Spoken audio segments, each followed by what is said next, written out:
take me home tonight.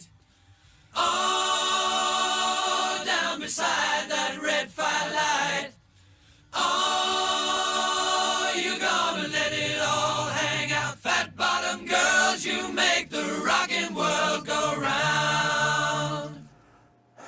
Hello fellow nerds and book lovers, welcome to Ridcully's book review. I'm kind of excited today. Today we're going to be going over Ready Player One.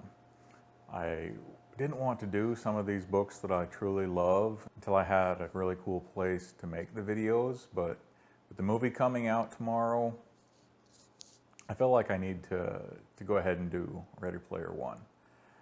Today's review will be a non-spoiler review.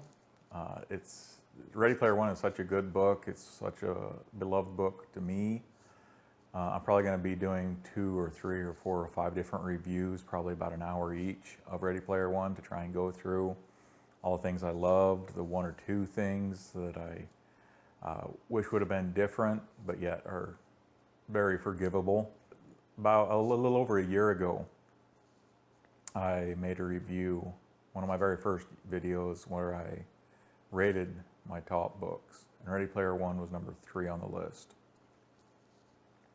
I remember distinctly when the first time I heard about Ready Player One, one of my good friends, one of the people that helped me with these videos and helped me to try and do better with these videos, Rincewind, contacted me and says, "You have to read this book. You have to read this book. It's amazing."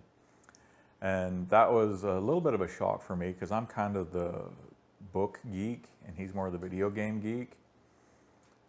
We both like, books and video games, but it's usually me pestering him to read books, and he's pestering me to play video games. So when he said, "You've got to read this book, it's amazing," I took him serious.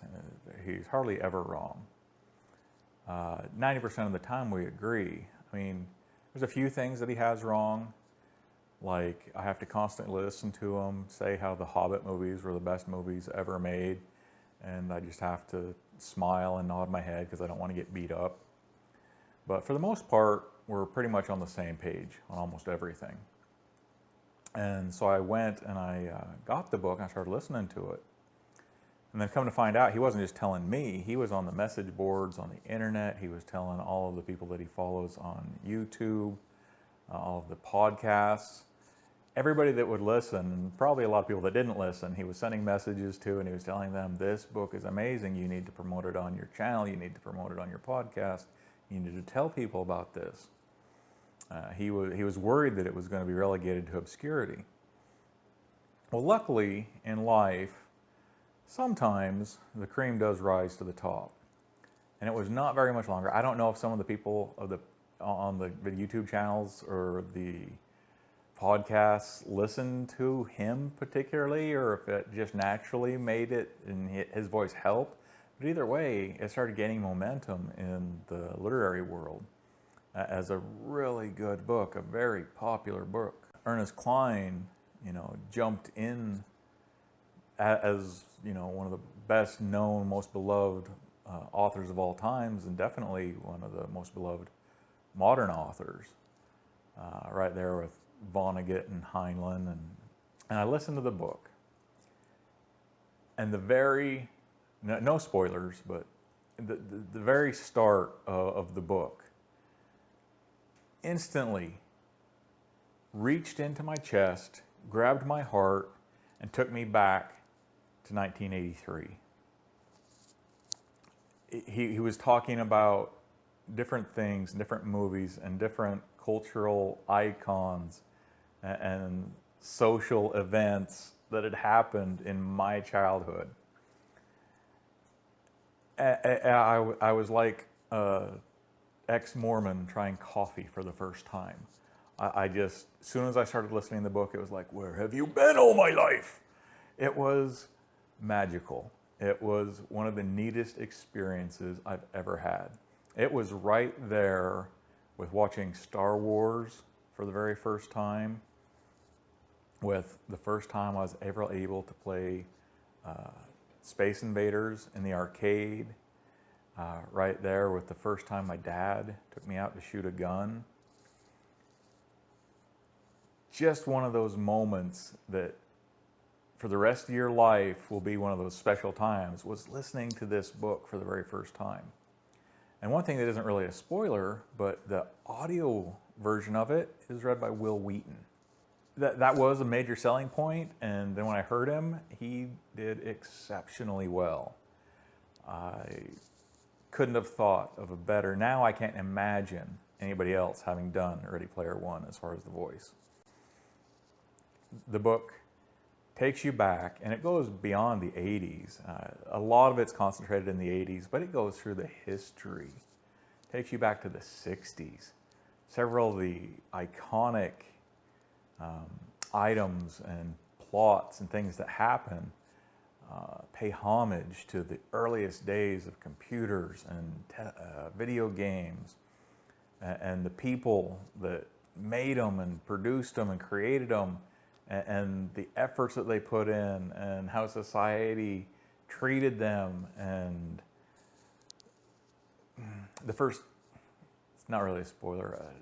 I'm trying not to say spoilers, because I want this video to be something that'll make you go out and enjoy the book without having anything ruined. But it talks about some of the first Easter eggs that happened in the nerd culture. And it just, all the way through the book. This is a book that I go through probably 3 times a year.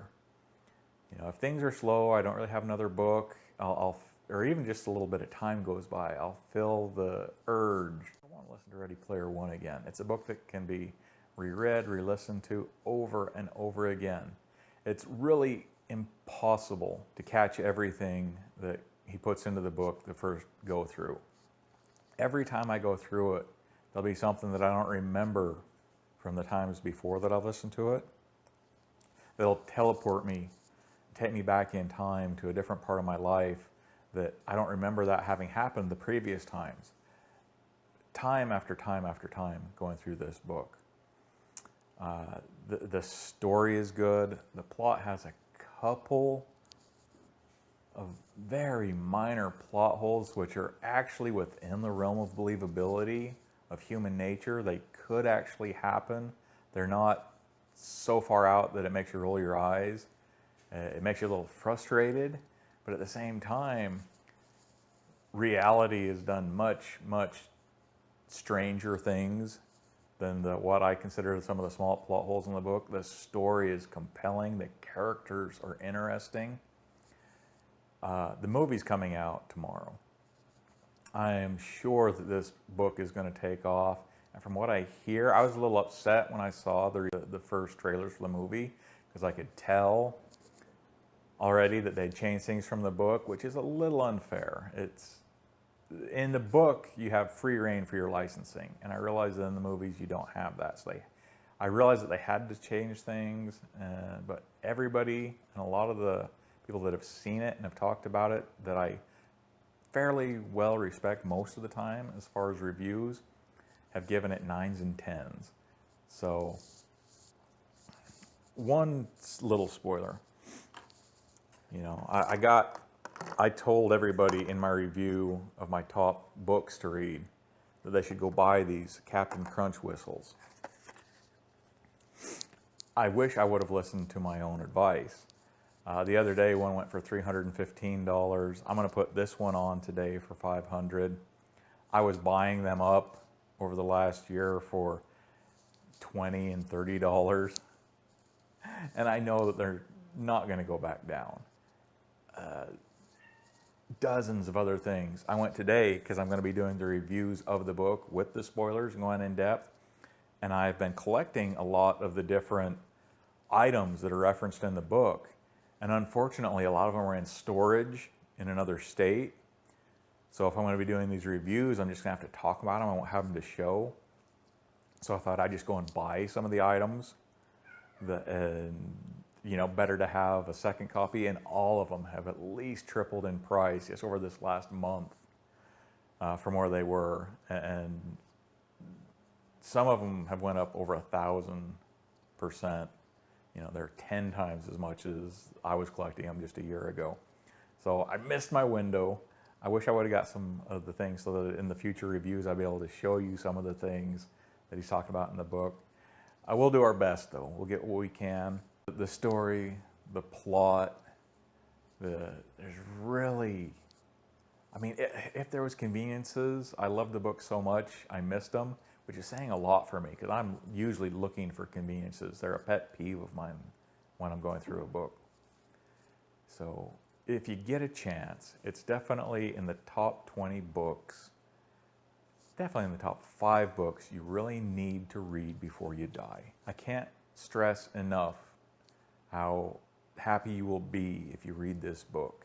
If you like books at all, if you have any ties with the nerd culture for the past 50 years, this book is a must read. I do want to leave you with a thought for the day though. I ran into a girl a while back, and one of the first things she said was, I work with animals all day. I thought, oh boy, here we go. I says, well, what do you do? She says, I'm a butcher. I married her. Sweeney Todd.